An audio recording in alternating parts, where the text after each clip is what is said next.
नमस्कार. मी दुर्गा चोपडे, जिल्हा सार्वजनिक आरोग्य परिचारिका, जिल्हा परिषद अकोला. भारत सरकारने 28 फेब्रुवारी 2026 पासून गर्भाशय मुखाचा कर्करोगाचा प्रतिबंध करण्यासाठी HPV ह्युमन पॅपिलोमा व्हायरस ही मोहीम सुरू केलेली आहे. महाराष्ट्रामध्ये ही मोहीम 8 मार्च 2026 पासून राबविण्यात येत आहे. तरी माझी सर्व पाल्यांना विनंती आहे की त्यांनी 14 वर्ष पूर्ण झालेल्या व 15 वर्ष पूर्ण न झालेल्या आपल्या मुलींना ही लस शासकीय रुग्णालयामध्ये टोचून घ्यावी. ही लस प्राथमिक आरोग्य केंद्र, ग्रामीण रुग्णालय, उपजिल्हा रुग्णालय, सामान्य रुग्णालय व सर्व शासकीय रुग्णालयामध्ये मोफत दिल्या जात आहे. ही लस पूर्णतः सुरक्षित आहे.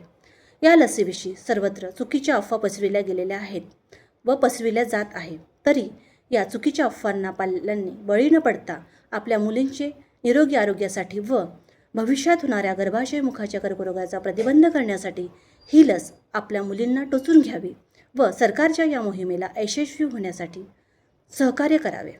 धन्यवाद.